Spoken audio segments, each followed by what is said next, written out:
चलो स्टार्ट करते हैं, बाकी लोग आते रहेंगे।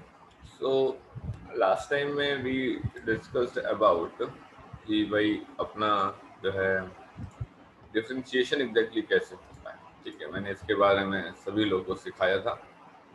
तो ये डिफरेंशिएशन वाला पार्ट मैंने आपको सिखाया। अब मुझे आपको वो थोड़ा सा पार्ट सिखाना है इंटीग्रेशन का, राइट। सो इंटीग्रेशन में बहुत हैवी पार्ट नहीं सिखाने का है, जितना डिफरेंशिएशन में बताया है उतना भी जरूरत नहीं, थोड़ा सा हल्का सा पार्ट आपको समझाना है।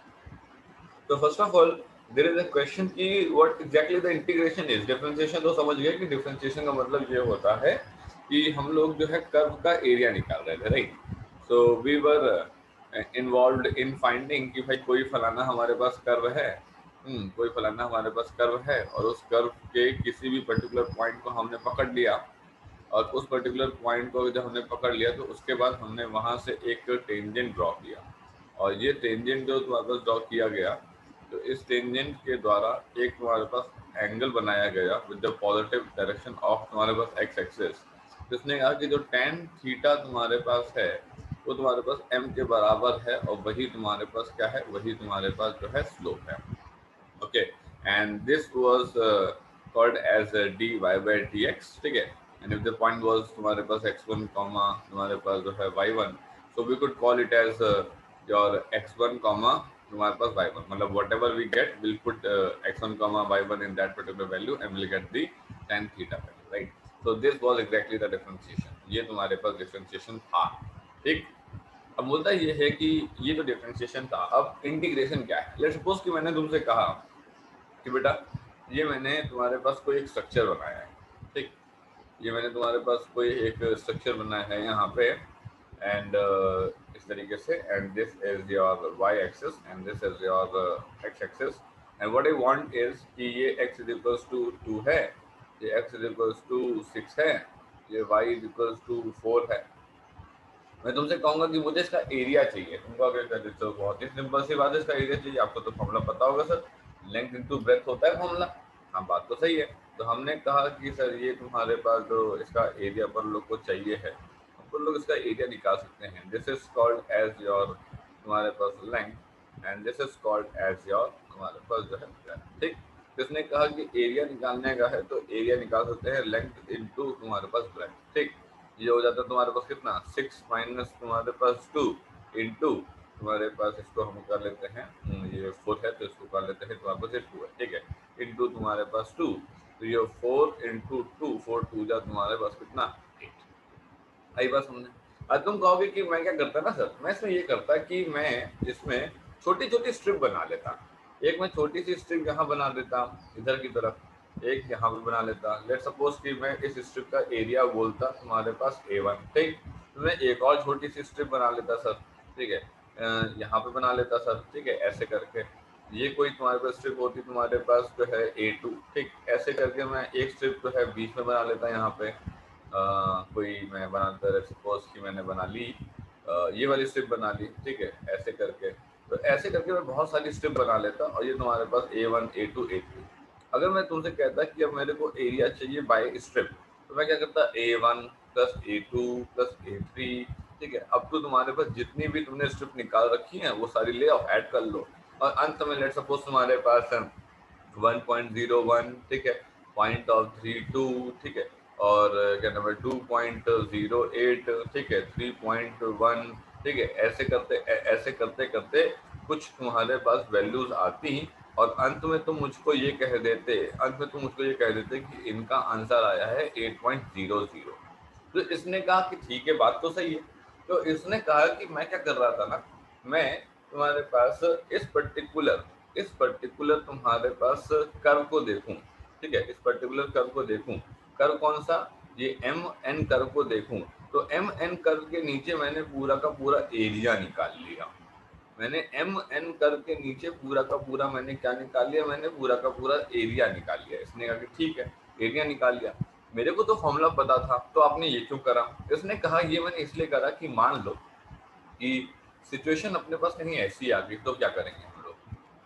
मान लो कि सिचुएशन अपने पास कहीं ऐसी आ गई, तो हम लोग क्या करने वाले हैं। मान लो कुछ ये करवा गया, ये वाला। अब क्या करोगे, क्या अब भी लेंथ ऑफ ब्रेथ लगा दोगे। तुम कहोगे नहीं सर, अब तो लेंथ और ब्रेथ नहीं लगाना, अब सर लेंथ और ब्रेथ को नहीं लगाना सर, इसलिए लेंथ और ब्रेथ को नहीं लगाना क्योंकि लेंथ और ब्रेथ तो सर रेक्टेंगल का परफेक्ट फॉर्मूला है। ओके, लेंथ और ब्रेथ जो है वो क्या नाम है, रेक्टेंगल का परफेक्ट फॉर्मूला है। पर मुद्दा ये है कि ये तो रेक्टेंगल नहीं है। इसने कहा कि ये तुम्हारे पास कोई एक कर्व है, ठीक है, ये तुम्हारे पास जो है कोई एक, ये तुम्हारे पास कोई एक तुम्हारे पास कर्व है, ठीक है। और मैं इतना कह सकता हूँ कि ये जो तुम्हारे पास है, ये है तुम्हारे पास x इज इक्वल्स टू तुम्हारे पास 2 लेट्स सपोज, और x इज इक्वल्स टू तुम्हारे पास 9, ठीक है। इसे मैं कहूंगा कि ये तुम्हारे पास m पॉइंट है कि तुम्हारे पास n है, इसे मैं कहूंगा तुम्हारे पास लोअर लिमिट, जहां से शुरुआत होती है उसको मैथमेटिक्स में बोला जाता है लोअर लिमिट, जहां पे अंत होता है उसको मैथमेटिक्स में बोला जाएगा तुम्हारे पास क्या, upper limit. Lower limit and upper limit. अब मेरे को क्या करना है, जैसा कि मैंने ऊपर वाला रेक्टेंगल देखा, ठीक है, तो ये रेक्टेंगल तो क्या ही था, ये तुम्हारे पास एक एम एन लाइन थी, उस एम एन लाइन के नीचे का मैं एरिया जानना चाहता था, तो मैंने एम एन लाइन के नीचे का पूरा एरिया निकाल लिया। मेरे को फॉर्मूला पता था रेक्टेंगल का एरिया होता है लेंथ इनटू ब्रेथ, मैंने वो फॉर्मूला लगा दिया। अब फंस गया मैं यहाँ पे, मैं क्या करूँ यहाँ पे, तो इसने एक दिमाग लगाया, इसने कहा कि एक काम कर सकते हो आप सर, आप एक काम करो, जैसा कि आपने ऊपर स्ट्रिप वाला वो स्ट्रिप वाला काम किया था ना, वही काम आप यहाँ पे भी करो। आप यहाँ पे एक ये स्ट्रिप बनाओ, ठीक है, कुछ स्ट्रिप बनाओ यहाँ पे, फिर यहाँ पे एक और स्ट्रिप बनाओ इधर की तरफ, ऐसे एक और तुम्हारे पास जो है स्ट्रिप आप बना लो यहाँ पे ऐसे, ठीक है। और इसी तरीके से जो है आप एक और स्ट्रिप बना लो, ठीक है। इसने कहा कि ठीक है, इसी तरीके से एक और स्ट्रिप बना लेते हैं। ये वाली स्ट्रिप तुम्हारे पास A1 की हो गई, ये वाली स्ट्रिप तुम्हारे पास A2 की हो गई, ये वाली स्ट्रिप तुम्हारे पास A3 की हो गई। अगर देखता मैं तो क्या यहाँ पे A की वैल्यू तुम्हारे पास अलग अलग आती है, वो कहता कि अगर आप विथ अलग अलग लेते, अगर आप क्या नाम है विथ तुम्हारे पास जो है डिफरेंट डिफरेंट कंसीडर करते, तो डिफरेंट डिफरेंट विथ कंसीडर करने की वजह से, डिफरेंट डिफरेंट विथ कंसीडर करने की वजह से एरिया तुम्हारे पास अलग अलग आता, किसका, स्ट्रिप का, ठीक। अब इसने कहा कि मान लो कि अगर जो है इफ विथ हम सबकी सेम लेते हैं, मान लो हमने विथ सबकी सेम ली और हमने मान लो कि 20 स्ट्रिप्स ले ली, मान लो कि हमने 20 स्ट्रिप्स ले ली, तो हम एरिया कैसे लिखते हैं, हम लिखते हैं A1 प्लस तुम्हारे पास A2 प्लस तुम्हारे पास A3 अप टू तुम्हारे पास कितना A20। मैंने इसके अंदर मैं डायग्राम बना देता हूँ, यहाँ पे आसान रहेगा। मैंने इसके अंदर क्या करना है, मैंने इस पर्टिकुलर जो है कर्व के लाइन के अंदर, ये लाइन तुम्हारे पास यहाँ से लेकर के यहाँ थी, मैंने इसके नीचे M से लेकर के N तक अलग अलग 20 स्ट्रिप लेनी है। इसने कहा कि ठीक है, अगर अलग अलग 20 स्ट्रिप लेनी है तो कैसे समझ में आएगा, जरा देखिए इसको। मैंने कहा कि यार मैं एक तो ये स्ट्रिप ले रहा हूँ, ठीक है ना, और एक बिल्कुल इसी के साइज की, एक बिल्कुल इसी के साइज की मैं दूसरी स्ट्रिप ले रहा हूँ, ठीक है, एक बिल्कुल इसी के साइज की, बिल्कुल इसी की साइज की मैं तीसरी स्ट्रिप ले रहा हूँ। इसने कहा कि ठीक है, तो डिपेंड करता है कि आपने स्ट्रिप का साइज एक्जैक्टली क्या रखा है, अगर बिल्कुल सेम रखा है तो उसने कहा कि ठीक है, हमने 8 मीटर स्क्वायर बताया था, 8 अपॉन तुम्हारे पास 20, तो ये हो गया 4 अपॉन तुम्हारे पास, नहीं ये हो गया 4 2 जा, और ये हो गया तुम्हारा 4 5 जा 20, मतलब पॉइंट ऑफ 4। इसका मतलब है ये जो भाई साहब A1 है, ये जो भाई साहब A2 है, ये जो भाई साहब A3 है, सबका एरिया सेम है, कितना है 0.4 है, ठीक 0.4 है, ठीक 0.4 है, अप टू कहाँ तक, वहाँ 20 तक 0.4 है, और अंत में आंसर आ जाता 8.00। इसने कहा कि ठीक है। अब मुद्दा ये है कि जब मेरे पास कर्व एक वेल डिफाइंड कर्व नहीं होगा, वो टेढ़ी मेढ़ी कोई लाइन है, तो मैं क्या करूंगा, फिर मेरे को ये काम करना पड़ेगा। लेकिन इस बार मेरी जो y की वैल्यू रहेगी, जो y की वैल्यू मेरी रहेगी, वो y की वैल्यू मेरी लगातार जो है चेंज होती रहेगी। क्योंकि मेरी y की वैल्यू लगातार चेंज होती रहेगी, तो इस वजह से हम ये कह पा रहे हैं कि हमारा जो A1 A2 A3 स्ट्रिप्स आएंगी वो अलग होंगी। इन्होंने कहा कि सब तो सर बहुत समय लग जाएगा, बहुत छोटी छोटी स्ट्रिप लोगे, बहुत समय लग जाएगा सर। इसने कहा हाँ बात तो सही है। इसने कहा काम करते हैं, एक काम करते हैं। इसने कहा क्या, इसने कहा इंटीग्रेशन कर लेते हैं। इसने कहा अच्छा इंटीग्रेशन का मतलब क्या हुआ, इंटीग्रेशन का मतलब ये हुआ कि हम लोग इस पर्टिकुलर कर्व पे, तुम्हारे पास m और n कर्व पे, अगर हम लोग यहाँ पे एक स्ट्रिप ले लें, ठीक, अगर हम लोग यहाँ पे जो है एक स्ट्रिप ले लें, इधर की तरफ ये वाली स्ट्रिप हमने ले ली, ठीक है, हमने on an average value consider करी। हमने कहा कि भाई तुम्हारी जो तुम्हारे पास है थिकनेस, वो तुम्हारे पास dx ले लेते हैं, ठीक है, और जो तुम्हारी लंबाई है उस लंबाई को ऑन एन एवरेज हम तुम्हारे पास y मान लेते हैं। तो इसने कहा कि क्या हम लोग इस पर्टिकुलर स्ट्रिप का एरिया लिख सकते हैं? इसने कहा हाँ लिख सकते हैं ना, इस पर्टिकुलर स्ट्रिप का सर हम लोग एरिया बड़े आराम से लिख सकते हैं। इसने कहा कि ठीक है भाई बताओ। इसने कहा एरिया इज इक्वल टू हम लोग लिख सकते हैं y इंटू तुम्हारे पास dx। ये तो मेरे लिए एक रेक्टेंगल है ना भाई, ये तो मेरे लिए एक रेक्टेंगल है। अगर मेरे लिए रेक्टेंगल है तो मैं उनको y टू dx लिख सकता हूँ। उसने कहा ठीक है। अब इसने कहा कि ये एरिया को मैं लिखूंगा dA। इसने कहा क्या मतलब हुआ? इसने कहा dA का मतलब होता है तुम्हारे पास स्मॉल एरिया ऑफ तुम्हारे पास small area of small strip, छोटा एरिया छोटी स्ट्रिप का। और dx तुम्हारे पास क्या है? स्मॉल स्मॉल तुम्हारे पास विथ ऑफ तुम्हारे पास जो है dx, ठीक। और इसने कहा कि ये क्या है? ये तुम्हारे पास एवरेज तुम्हारे पास लेंथ, ये तुम्हारे पास क्या है? Average length. इन्होंने कहा कि ठीक है सबके लिए y अलग होगी तो ऑन एन एवरेज में पर्टिकुलर वैल्यू मान ले रहा हूँ। इसने कहा कि लेकिन मेरे को पूरा एरिया चाहिए। तो इसने कहा एक काम करते हैं, अगर मैं इस स्ट्रिप को तुम्हारे पास x इज इक्वल्स टू तुम्हारे पास a से लेकर के इस स्ट्रिप को x is equals to b तक लेकर के दौड़ूं तो क्या मेरे को पूरा एरिया मिल जाएगा? इसने कहा हाँ, अगर इस पर्टिकुलर स्ट्रिप को जैसे मान लो कि जब तुम इस पर्टिकुलर स्ट्रिप को यहाँ पे लेकर के दौड़ रहे होगे तो ये स्ट्रिप तुम्हारी इतनी लंबी हो जाएगी, है ना, ये स्ट्रिप तुम्हारे पास इतनी लंबी हो जाएगी। इसने कहा हाँ बिल्कुल सही है। और इसने कहा कि अगर तुम इस स्ट्रिप को लेकर के यहाँ पे दौड़ोगे तो ये तुम्हारे पास स्ट्रिप कुछ इस तरीके से नजर आएगी। इसने कहा हाँ, अगर मैं x is equals to a से लेकर के इस स्ट्रिप को x is equals to b तक लेकर के दौड़ूंगा तो मेरे को टोटल एरिया पता लग जाएगा। तो इसने कहा कि हम dA का करने वाले हैं इंटीग्रेशन, और यहाँ पे लिख देंगे तुम्हारे पास वाइट dx, और लिख देंगे इनका इंटीग्रेशन, और यहाँ पे लिख देंगे x is equals to a, और यहाँ पे लिख देंगे x is equals to b, ठीक। और इसे लिख देंगे 0 और इसे लिख देंगे एरिया। dA का इंटीग्रेशन हो जाएगा a, और ये हो जाएगा तुम्हारे पास y dx, x is equals to a और x is equals to b। अब जो मेरे को वैल्यू पता लगेगी वो पर्टिकुलर वैल्यू हो जाएगी मेरी area of this particular curve. इसका मतलब ये हुआ कि जब मैं ये पर्टिकुलर फॉर्मूला अप्लाई कर चुका हूँगा, जब मैं ये पर्टिकुलर फॉर्मूला अप्लाई कर चुका हूँगा तो जो मेरे को आंसर मिलने वाला है वो तुम्हारे पास x is equals to a से लेकर के, ठीक है, x is equals to b तक पूरा आंसर मिल जाएगा। और ये हमको मिल जाएगा क्या? पूरा का पूरा हमारे पास जो है एरिया, ये हमको मिल जाएगा पूरा का पूरा एरिया। सभी लोगों को बात समझ में आई कि एग्जैक्टली इंटीग्रेशन क्या होता है? जैसे मैं तुमको बताता हूँ और सिंपल लैंग्वेज में।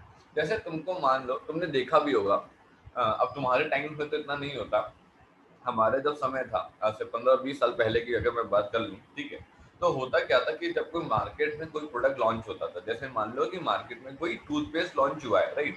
अब जब टूथपेस्ट लॉन्च हुआ है, अगर वो बहुत बड़ी कंपनी है, उसके पास बहुत पैसा है ना, तब तो वो वर्ल्ड वाइड, इंडिया वाइड या नेशन वाइड या स्टेट वाइज अपना प्रोडक्ट को लॉन्च कर देती है। लेकिन क्या होता है कि हर कंपनी इतनी बड़ी नहीं होती, उनके पास इतना बजट नहीं होता, इतना पैसा नहीं होता। तो वो क्या करते हैं, जैसे मान लो हम लोग यहाँ पे अभी लखनऊ में रह रहे हैं सब लोग, ठीक है, हम लोग रह रहे हैं कहाँ पे? आशियाना, हिंद नगर, है ना, सेक्टर डी, सेक्टर आई, सेक्टर के वाले एरिया में, या सेक्टर एम, सेक्टर एन वाले एरिया में रह रहे हैं हम लोग सब लोग, ठीक है।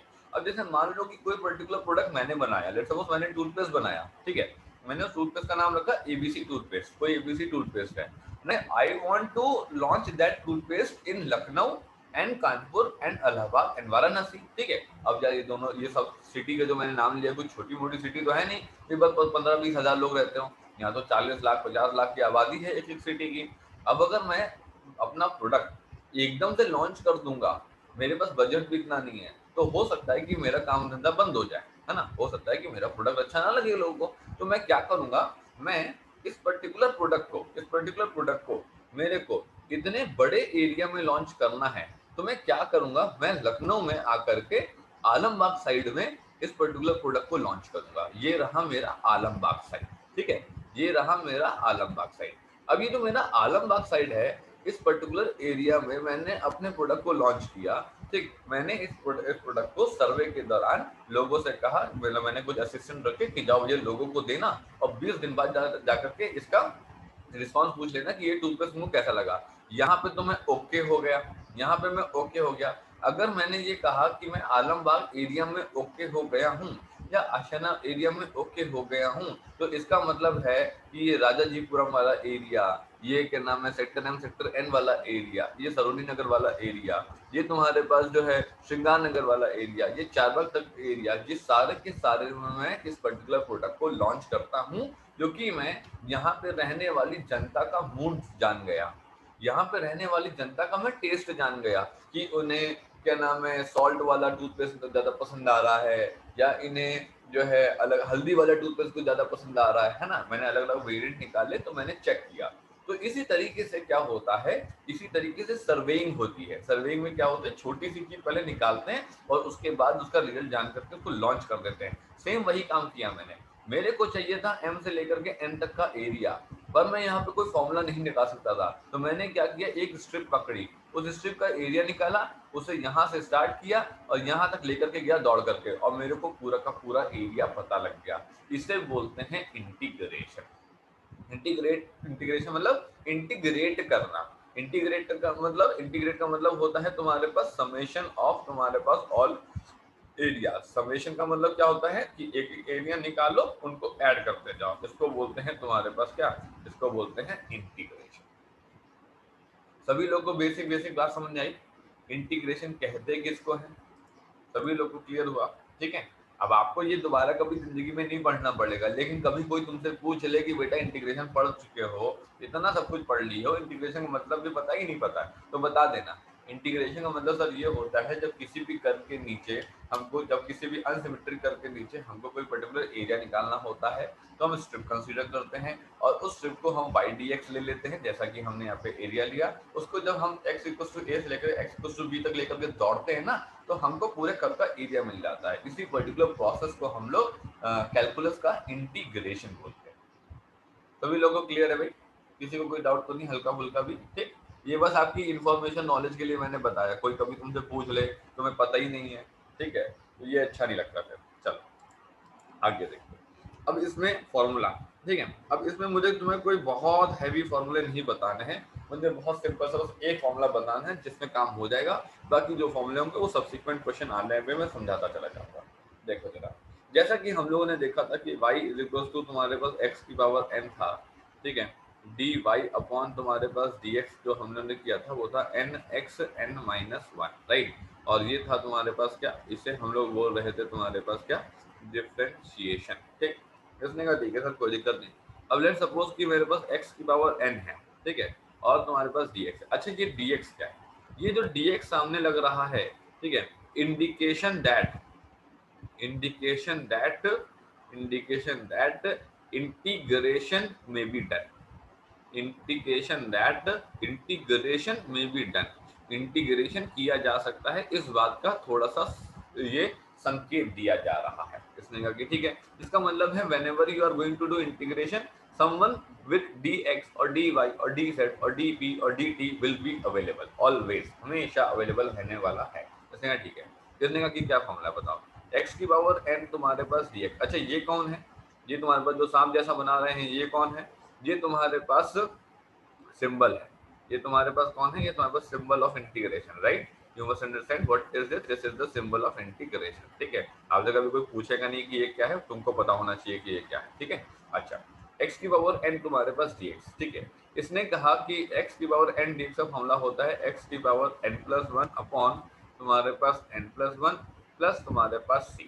इसका मतलब है इंटीग्रेशन ऑफ x की पावर n तुम्हारे पास dx जो आया वो आया x की power n plus one upon n plus one upon plus C. इसने कहा कि ये तो ठीक है, ये फॉर्मूला है, ये साथ में कौन आ गया इसके, इनका नाम होता है कांस्टेंट ऑफ इंटीग्रेशन, इसका नाम होता है कांस्टेंट ऑफ इंटीग्रेशन।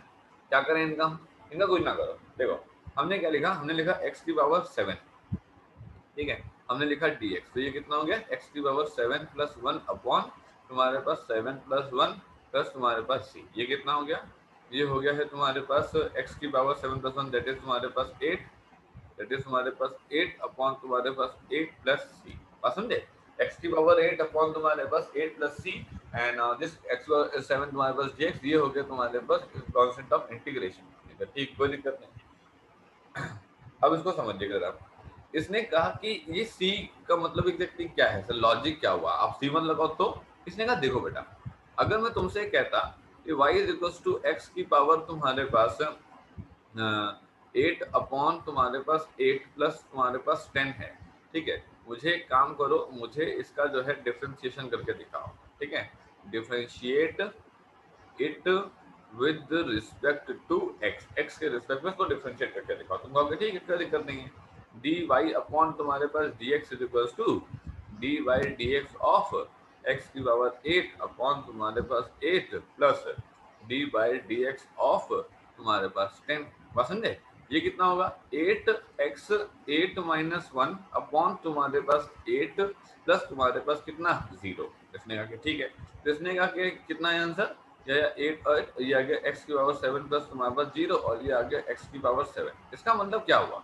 इसका मतलब ये हुआ कि जब मैंने y is equal to X की पावर 8 अपॉन 8 प्लस तुम्हारे पास 10 का मैंने जब डिफरेंशिएशन मारा तो मुझे पता लगा कि यार D Y by D X की वैल्यू तो एक्स की पावर 7 आ गई, ठीक। और जब मैंने एक्स की पावर 7 का तुम्हारे पास इंटीग्रेशन मारा तो मुझे क्या पता लगा? मुझे पता लगा कि आंसर आया एक्स की पावर 8 बाई 8 प्लस तुम्हारे पास सी। क्या आप ये कहना चाह रहे हो कि इंटीग्रेशन डिफरेंशिएशन वाइस वर्सा लोग हैं? हाँ, इंटीग्रेशन डिफरेंशिएशन तुम्हारे पास जो है ये वाइस वर्सा लोग हैं। वाइस वर्सा मतलब ये दोनों एक दूसरे के उल्टे हैं। जब आप डिफरेंशिएशन करते हो, ठीक है, तो तुम्हारे पास जो क्वांटिटी आती है अगर आप उसको इंटीग्रेट करोगे फिर से वही क्वांटिटी आएगी। तुम कहोगे नहीं, ऐसा नहीं है। आप जरा ध्यान से देखिए, जब आपने मुझे y इक्वल्स टू एक्स की पावर 8 प्लस अपॉन 8 प्लस 10 का डिफरेंशिएशन करवाया ना, तो मेरे को आंसर क्या मिला? x की पावर 7। हाँ ठीक। जब मेरे को आपने x की पावर 7 का इंटीग्रेशन क्या करवाया तो मुझे क्या मिला? x पावर 8 अपॉन 8 प्लस सी। एक्चुअली मुझे सर 10 तो मिला ही नहीं, यही तो बात है, इसीलिए तो सी लिखा। सी का मतलब होता है तुम्हारे पास कंपनसेशन। सी का मतलब होता है compensation, compensation for that constant, compensation for that constant which is not available, which is not known। ये वो कंपनसेशन है, वो भरपाई की जा रही है उस पर्टिकुलर कांस्टेंट के लिए जिसके बारे में मुझे पता नहीं है। मुझे इतना 100% तय है कि x की पावर 7 का जो इंटीग्रेशन तुम्हारे पास आएगा उसमें x की पावर 8 प्लस 8 अपॉन 8 प्लस सी आएगा। सी पक्की बात है कोई कांस्टेंट है, पर मुझे नहीं पता कि वो कौन है। तो इसने कहा कि अगर तुमको नहीं पता कौन है, इसने कहा 10 है, 10 देख लो। इसने कहा कैसे देख लें? अब हमको बताओ तो कि कांस्टेंट कौन है। इसने कहा बात तो सही है, नहीं पता है इसलिए भरपाई देनी पड़ती है, चालान देना पड़ता है, पैसा देना पड़ता है, और वो तुम्हारे पास जो कंपनसेशन है वो तुम्हारे पास सी है। क्या बात समझ में आई कि सी को क्यों लिखा मैंने? मैंने सिर्फ तुमसे इतना कहा कि जब मैं y is equal to X की पावर 8 अपॉन 8 प्लस 10 का डिफरेंशिएशन मारा तो मेरा जो डिफरेंशिएशन के बाद जो 10 है उसका तो वजूद ही मिट गया, लेकिन वो तो था, वो उसका तो वजूद मिट गया। तो इसने कहा हाँ, तो जब मैंने इंटीग्रेशन मारा तो मेरे को फिर सी लिखना पड़ा। सी में मैं उसी 10 की भरपाई कर रहा हूँ जो कि डिफरेंशिएशन में मारा गया था। बात सभी लोग को समझ में आई? अच्छे से समझ में आई सभी लोग को? जैसे मान लो कि मैंने तुमसे कहा कि तुमको अब ये एक और एग्जांपल दे रहा हूँ, x की पावर -3/2, ठीक है, और dx, और ये तुम्हारे पास x is equal to 2 and x is equal to 3, ठीक है, ये करना है। अब ये क्या किया? अब ऊपर क्या किया था? इसने कहा कि मैंने ऊपर जो है यहाँ पे जो पहला एग्जांपल लिया था इसमें मैंने नो लिमिट्स, इसने कहा कि no limits was used, no limits was used, कोई लिमिट्स यूज नहीं हुई थी। इसने कहा ओके, इसको बोलते हैं इनडेफिनेट इंटीग्रेशन, इसको बोलते हैं इनडेफिनेट इंटीग्रेशन। क्या बोलते हैं इसको? Indefinite integration. Why the word indefinite? Because you are not defined, because you are not defined, because your lower limit and the upper limit are not defined। मुझे पता ही नहीं कि तुम्हें कहाँ से लेके जाना है, कहाँ पे लेके जाना है, तो मुझे ये पता ही नहीं है। तो मैं तुम्हें क्या बोलूंगा? मैं तुम्हें यही बोलूंगा कि आप डिफाइंड नहीं है। अगर आप डिफाइंड नहीं है तो मैं आपको बोलूंगा इनडेफिनेट डिफाइंड, ठीक है, इंडेफिनेट इंटीग्रेशन। तो इसने कहा कि ठीक है। अब क्या हुआ? इसने कहा अब आ गए सर ये लोग, अब आ गए सर ये लोग, ये कौन कहलाएंगे? इनका नाम है तुम्हारे पास क्या? इनका नाम है तुम्हारे पास लोअर लिमिट। इनका नाम क्या है? इनका नाम है तुम्हारे पास क्या? Upper limit, right. Lower limit and upper limit. इसने कहा ठीक है। इसने कहा कि जब तुम्हारे पास whenever limit is present, whenever whenever limit is present, जब भी लिमिट तुम्हारे पास मौजूद होगी, ठीक है, जब भी तुम्हारे पास लिमिट मौजूद होगी तो हम लोग क्या कहेंगे, हम लोग कहेंगे कि ये तुम्हारे पास क्या है, ये डेफिनेट इंटीग्रेशन। ये तुम्हारे पास क्या है, ये डेफिनेट इंटीग्रेशन है। जब भी तुम्हारे पास लिमिट मौजूद होगी तो ये क्या है भैया, ये डेफिनेट इंटीग्रेशन। इसने कहा तो क्या करें, इसने कहा कुछ ना करो, इसने कहा कि एक काम करो फॉर्मूला लगा लो भाई। फॉर्मूला लगाना आता है, इसने कहा फॉर्मूला लगाना आता है। फॉर्मूला तो भी सिखाया गया कि n+1 यही करना होता है, बस और थोड़ा ना कुछ करना होता है। बात तो सही है। तो इसने कहा कि ठीक है सर, x की पावर -3/2 +1 अपॉन -3/2 +1 प्लस तुम्हारे पास c। पर ये सी कैसे, सी अब भी लिखना पड़ेगा। इसने कहा नहीं, not required, not required, not required for तुम्हारे पास क्या, डेफिनेट इंटीग्रेशन। इसने कहा डेफिनेट इंटीग्रेशन के लिए जरूरत नहीं पड़ेगी। इसने कहा डेफिनेट इंटीग्रेशन के लिए, डेफिनेट इंटीग्रेशन के लिए जरूरत नहीं पड़ेगी। इसने कहा तो क्या करें, ना लिखें क्या, इसने कहा ना लिखो। इसने कहा तो क्या करें, इसने कहा एक काम करो, इसको डब्बा बनाओ, यहाँ डब्बा बनाओ, यहाँ लिखो अपर लिमिट, यहाँ लिखो लोअर लिमिट। इसने कहा ठीक है, अब क्या करें, इसने कहा सॉल्व करो आगे। ठीक है लाओ, -3/2 + 1 कितना होता है, -1/2, ठीक। और -3/2 + 1 कितना होता है, -1/2, ठीक। और यहाँ पे ये डब्बा बनाया, ये लिखा 3 और ये लिखा 2, फिर आगे करा। फिर इसने कहा कि ये -2 है, ये हो गया -2 है ना, ये हो गया x की पावर तुम्हारे पास -2, ठीक है, कोई दिक्कत नहीं। ये डब्बा बनाया 3 और 2, फिर इसने क्या रखा -2, ठीक। x की पावर -1/2, इसने कहा ठीक है, इसको लिख देते हैं x की पावर +1/2। इसने कहा ठीक है, ये डब्बा बनाया, वापस कितना 3 और ये वापस 2, ये कितना हुआ -2 अपॉन √ तुम्हारे पास x, ये कितना हुआ, ये डब्बा बनाया, ये हुआ 2। अब क्या करें, -2 अपॉन डब्बे के अंदर x में पहले upper limit minus minus of the 2 upon तुम्हारे पास डब्बे के अंदर x में फिर लोअर लिमिट, ठीक। इसने कहा कि ठीक, कोई दिक्कत नहीं। इसने सॉल्व किया, इसने कहा कि minus of the 2 upon upper limit में कौन, अपर लिमिट में बेटा 3 प्लस ऑफ द 2 अपॉन तुम्हारे लोअर लिमिट में कौन, लोअर लिमिट में तुम्हारे पास ये 3 और ये तुम्हारे पास, ठीक है, और ये तुम्हारे पास 2 and this is the answer. ये हो गया तुम्हारे पास आंसर। क्या मेरी बात साफ साफ क्लियर क्लियर खोपड़ी में घुसी कि नहीं घुसी, ठीक। मैंने सिर्फ इतना बोला कि जब आप इंटीग्रेशन करते हो, ठीक, आपके पास एक लोअर लिमिट भी होगी, आपके पास एक अपर लिमिट भी होगी, जिसको दिमाग में डालिए इस बात को, ठीक है। अगर अपर लिमिट और लोअर लिमिट दोनों मौजूद हुई तो डेफिनेट इंटीग्रेशन कहलाते हैं, और अगर नहीं हुई तो इनडेफिनेट कहलाते हैं। इनडेफिनेट में सी चाहिए होता है और डेफिनेट में सी नहीं चाहिए होता है। बात समझ में आई सभी लोग को, डेफिनेट में सी नहीं चाहिए अपन लोग को, क्यों, क्योंकि अपन लिमिट पुट करने वाले हैं, लिमिट पुट करने वाले हैं और हम लोग को वो पर्टिकुलर वैल्यू यहाँ पे मिल जाएगी। इसका मतलब है कि क्या पहले हमेशा अपर लिमिट पुट करना है और क्या माइनस ही करना है, प्लस नहीं कर सकते, नहीं, हमेशा पहले अपर लिमिट पुट करना है, फिर माइनस करना है, फिर लोअर लिमिट पुट करना है। यही प्रोसीजर रहेगा और इसमें कुछ प्रोसीजर नहीं रहेगा।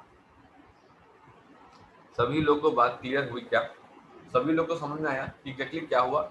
एक आध एग्जाम्पल और ले लीजिए आप जरा, क्या है इसका। इसने कहा कि ठीक सर, बता दीजिए है बेटा, क्या कह रहा, फिर से बता दें, फिर से बता देते हैं। देखो मैंने यहाँ पे ये बताया कि सबसे पहले तो तुम्हारे पास लिमिट जब प्रेजेंट होगी उसे डेफिनेट इंटीग्रेशन बोलेंगे। हमने इसको इंटीग्रेट कर लिया, x की पावर तुम्हारे पास n+1 अपॉन तुम्हारे पास n+1 का फॉर्मूला लगाया, x की पावर n तुम्हारे पास dx का फॉर्मूला लगाया।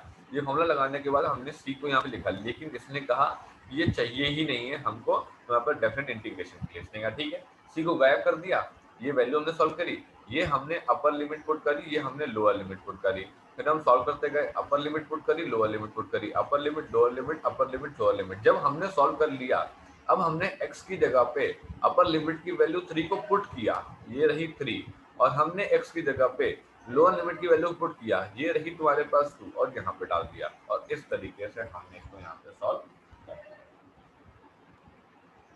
आई बात सभी लोग को समझ में, ठीक है। अपर लिमिट माइनस तुम्हारे पास जो है लोअर लिमिट, फंडा क्लियर रखिएगा, कंफ्यूजन नहीं होना चाहिए। यहाँ मैं बेस बना रहा हूँ, बेस बिगड़ेंगे तो आगे पूरी फिजिक्स बिगड़ेगी भाई, सीधी से फंडा है। बेस स्ट्रांग होने चाहिए हर बात के, तभी जाकर के मामला बनेगा, और कुछ भी आप इग्नोर नहीं कर सकते इसके अंदर, कुछ भी नहीं, सब आपके लिए बहुत इंपॉर्टेंट है, ठीक। चल बात आगे बढ़ाते हैं, अब कुछ और भी बात कर लेते हैं, कुछ और हल्के फुल्के एग्जाम्पल ले लेते हैं। मान लो सर 7x² का तुम्हारे पास इंटीग्रेशन है, आपने वो नहीं बताया, ट्रिग्नोमेट्रिक नहीं बताया, ट्रिग्नोमेट्रिक भी मैं आपको बताऊंगा, एकदम से बताने कोई लॉजिक नहीं है, वो एकदम से यूज होगा नहीं, आप पढ़ोगे भूल जाओगे।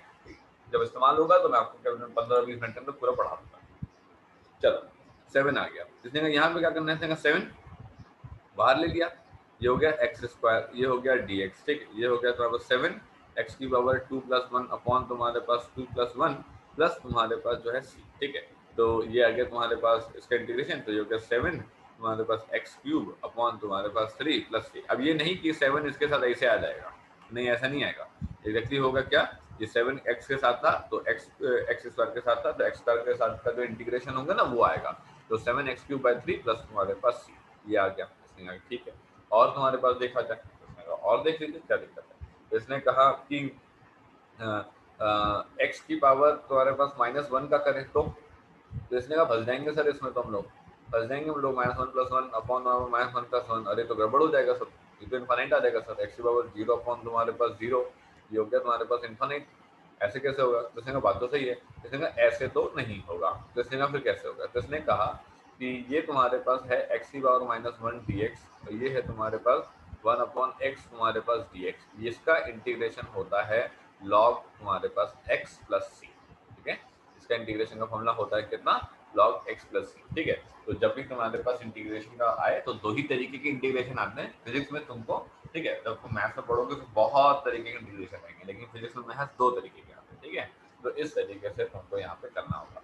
अब पावर कैसी भी, अब पावर तुम्हारे पास कैसी हो, पॉजिटिव पावर हो, नेगेटिव पावर हो, है ना, फ्रैक्शन में पावर हो और इंटीजर में पावर हो, कैसी भी पावर हो उसमें कोई दिक्कत नहीं आएगी, कहीं दिक्कत नहीं आएगी, बड़े आराम से आप करते हुए निकल। सभी लोगों को क्लियर हुआ फंडा, ठीक है। तो ये हुआ तुम्हारे पास डिफरेंशिएशन और इंटीग्रेशन की कहानी, और ये होती है यहाँ पे कंप्लीट, ठीक, जितना हमको चाहिए उतना हमने आपको पढ़ा दिया है। अब हम जब आगे पढ़ेंगे, अगर हमें साइन कॉस टेन कॉस जहाँ जहाँ जरूरत पड़ेगी हम आपको वो भी पढ़ेंगे। चलो आगे बढ़ते हैं। सो नेक्स्ट जो चीज़ मुझे आपको करवानी है वो करवानी है बेसिक कुछ न्यूमेरिकल्स, ठीक है। सो सबसे पहले आया है प्रॉब्लम्स बेस्ड ऑन प्रॉब्लम्स, अब मैं आपको न्यूमेरिकल कराऊंगा बहुत कैटेगराइज तरीके से कराऊंगा, ठीक है। मैं यहाँ पे लिखता रहूँगा problems based on your average quantities, problem based on your instantaneous parameters, ठीक है, सब लिखते जाऊंगा। तो आप जब पढ़िएगा अपने नोट्स बनाइएगा तो उसी तरीके से अपने हिसाब से बना लेना, है ना, बिल्कुल कॉपी नहीं करना है आपको मेरे तरीके से कि मैं जैसे बना रहा हूँ, आप अपने हिसाब से जो आपको ठीक लगता है वैसे बना लो, हमें कोई दिक्कत नहीं है। पढ़ना आपने आपकी कॉपी से, मैंने तो पढ़ना नहीं है, ठीक है। Problems based on instantaneous instantaneous parameters. अब ये जो क्वेश्चन है इनमें जबरदस्त इंटीग्रेशन और डिफरेंशिएशन इस्तेमाल होता है और बच्चे जो है बहुत परेशान होते हैं, ठीक है। परेशान होने वाली कोई बात नहीं, मैं आपको काफी कैटेगरी सॉल्व करवाता हूँ, ठीक है, और आप देखना जहां भी आपको दिक्कत है आप मेरे को बताना, ठीक है, तो मैं आपको क्लियर करता हूँ। सबसे पहले तो एक बात समझिए, ठीक, कि कितने लोग हैं, कितने लोग हैं भाई मार्केट में। इसने कहा कि कितने लोग हैं, मतलब इसने कहा एक शख्स है जिसका नाम पोजीशन है, ठीक है, और एक शख्स है जिसका नाम डिस्प्लेसमेंट है, ठीक है, एक शख्स है जिसका नाम वेलोसिटी है, ठीक, और एक शख्स है जिसका नाम एक्सेलरेशन है, ठीक है। पोजीशन तुम्हारे पास जिसको एक्स से डिनोट करते हैं, ठीक है, और डिस्प्लेसमेंट जिसे हम x2 माइनस एक्स से डिनोट करते हैं, वेलोसिटी जिसे हम dx अपॉन तुम्हारे पास dt से डिनोट कर लेंगे, एक्सेलरेशन जिसे हम dv अपॉन dt से डिनोट कर लेंगे। इसने कहा ठीक है, तो एक काम करते हैं, इसको अगर ये लिख दें तो हम इसको ऐसे यहाँ पे लिख सकते हैं। इसने कहा हाँ ऐसे लिख सकते हो, कोई बात नहीं, डिस्प्लेसमेंट लिख सकते हो, ठीक है। अब इसने कहा कि डिस्प्लेसमेंट जो कि x के फॉर्म में होगा, तो अगर वैसा लिख करके है तो आप देख लेना, ठीक है, देख लेंगे, कोई दिक्कत नहीं। तो ये 4 लोगों पे अब कहानी चलेगी, ठीक है, थोड़ी टेढ़ी थोड़ी मेढ़ी चलेगी, लेकिन इसको हम लोग एक एक करके समझेंगे एक्चुअली क्या हो रहा है किसी सवाल में, क्या पूछ रहा है, कैसे पूछ रहा है, ठीक। उससे पहले मैं आपको कुछ जनरल इक्वेशंस को डिराइव करवाना चाहता हूँ। वैसे तो इसकी बहुत ज़रूरत नहीं है मेरे को कि मैं आपको डिराइव करवाऊँ, लेकिन फिर भी मैं आपको करवा देता हूँ ताकि आपको थोड़ा सा मामला क्लियर रहे कि एग्जैक्टली हम पढ़ क्या रहे हैं। ऐसा ना हो कि हम कुछ भी पढ़ते चले जा रहे हैं और आपको पता ही नहीं लग रहा है कि एग्जैक्टली हुआ क्या कहानी, ठीक। चलो, तो सबसे पहले हमने कहा कि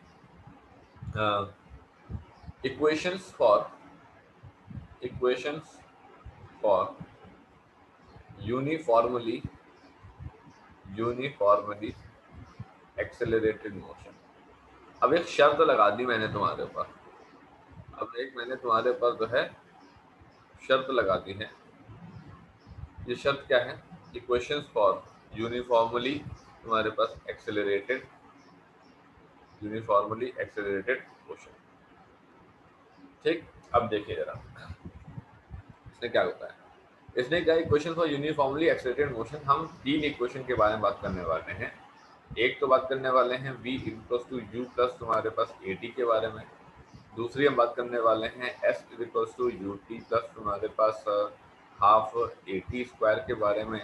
तीसरी हम बात करने वाले हैं V square equals to U square plus तुम्हारे पास टू ए एस के बारे में। और चौथी है, तुम कहोगे एक मिनट, ये चौथी कहाँ से आ गई? चौथी तो नहीं पढ़ते तो हम लोग कभी भी, चौथी कहाँ से ले आए? चौथी लेके नहीं आए। जब आप बुक पढ़ोगे ना तो चौथी भी आपको पढ़ाते हैं, ठीक है। तो इसने कहा कि चौथी है कौन सी? इसने कहा चौथी है तुम्हारे पास S N H is equals to U plus A by two two N minus one. ठीक, अब इसको डिराइव करने के एक्चुअल में देखा जाए तीन अलग अलग मेथड है। ठीक, अब आपके स्कूल में टीचर कौन सा मेथड लेता है, ये कौन सा आपको ज्यादा फोकस करवाता है, वो तो डिपेंड करता है टीचर पे, ठीक है। वैसे इसमें तीन मेथड होते हैं, ठीक है। एक होता है तुम्हारे पास कौन सा? एक होता है ग्राफिकल मेथड, एक होता है तुम्हारे पास जो है ग्राफिकल मेथड, ठीक है। और एक मेथड होता है तुम्हारे पास जो है न्यूमेरिकल मेथड, ठीक है, न्यूमेरिकल मेथड, ठीक है। और एक मेथड होता है तुम्हारे पास कैलकुलस मेथड। मतलब इन चार इक्वेशन को डिराइव करने के लिए तीन अलग मेथड हैं, ठीक है। मुद्दा यह है कि तीन अलग मेथड क्यों पढ़ा रहे हो, क्या फायदा है तीन अलग मेथड पढ़ाने का? एक मैसेज पढ़ाओ, डिराइव कर लें, काम खत्म, आगे बढ़े, सवाल लगाएं। बात तो सही है, ठीक। तो एक काम करते हैं, हम जो है आपको ग्राफिकल मेथड तब पढ़ाएंगे जब हम आपको ग्राफ पढ़ाएंगे, ठीक है। अभी हमने आपको ग्राफ नहीं पढ़ाया है, हम ग्राफ पढ़ाएंगे, ग्राफिकल मेथड पढ़ाएंगे। हम आपको न्यूमेरिकल और कैलकुलस अभी पढ़ा देते हैं, ठीक है। तो अगर आपके पास एग्जाम में आता है कि derive the equation for uniformly accelerated motion, ठीक है, तो यूनिफॉर्मली एक्सेलरेटेड मोशन, अच्छा यूनिफॉर्मली एक्सेलरेटेड मोशन क्यों बोला? इसने कहा मेरी शर्त तो सुन लो, मेरी शर्त ये है कि एक्सेलरेशन कांस्टेंट होना चाहिए। मेरी शर्त ये है कि एक्सेलरेशन जो है वो कांस्टेंट होना चाहिए। मेरी शर्त ये है कि इक्वल चेंज इन वेलोसिटी होनी चाहिए, इक्वल चेंज इन वेलोसिटी होनी चाहिए, ठीक है। तुम्हारे पास इक्वल टाइम इंटरवल पे इक्वल चेंज इन वेलोसिटी होनी चाहिए, इक्वल टाइम इंटरवल पे। इसने कहा कि ठीक है भाई, कोई दिक्कत नहीं। तो ये तुम्हारे पास यूनिफॉर्मली एक्सेलरेटेड मोशन की चार इक्वेशन है, जिनको हम इस समय दो अलग अलग मेथड से डिराइव करके आपके सामने रखेंगे। जो तीसरा मेथड है हम वो आपको पढ़ाएंगे ग्राफ में, लेकिन पढ़ाएंगे पक्का। क्यों? क्योंकि एग्जाम में वो कुछ भी पूछ लेता है। हम दो मेथड पढ़ाएं, तीसरा मेथड वो पूछ ले तो फिर दिक्कत वाली बात है। इससे अच्छा तीनों पढ़ा तो काम ही खत्म, ठीक। चलो आगे देखते हैं। तो first is your v is equals to तुम्हारे पास u प्लस ए टी। ये तुम्हारे पास पहला मेथड है। हमने कहा कि ठीक है। अब मैं यहाँ पे कुछ आपको स्टार्ट करता हूँ एनालिसिस अपनी। इसने कहा कि ठीक है चलो ला। इसने कहा कि भाई ये तुम्हारे पास y एक्सेस है, ये तुम्हारे पास x एक्सेस है, ठीक। इसने कहा ठीक है, कोई दिक्कत नहीं। इसने कहा कि ये तुम्हारे पास x नॉट है, ठीक है, और यहाँ पे वेलोसिटी v नॉट है, यहाँ पे टाइम t इक्वल्स टू 0 है। इसने कहा ठीक है, ये तुम्हारे पास x है, ये v है, यहाँ पे time t equals to t। आई बात समझ? इसने कहा ये क्या कर रहे हो? इसने कहा कि मैंने बात में 1D मोशन पढ़ा रहा हूँ। क्यों? हम आपने तो 2D मोशन भी बोला था, 3D मोशन भी तो बोला था पढ़ाने के लिए। एक्चुअल में ये पर्टिकुलर जो चैप्टर चल रहा है वो चल रहा है motion in a straight line. So we are going to consider 1D motion. जो अगला चैप्टर आएगा motion in a plane, we are going to consider 2D and 3D in that particular part, ठीक है। तो 2D और 3D वाला part, space वाला part और प्लेन वाला पार्ट उसमें पढ़ेंगे, इसमें पढ़ेंगे 1D मोशन। सब लोग रीजॉइन कर लीजिए, पहले जरा रीजॉइन कर लीजिए।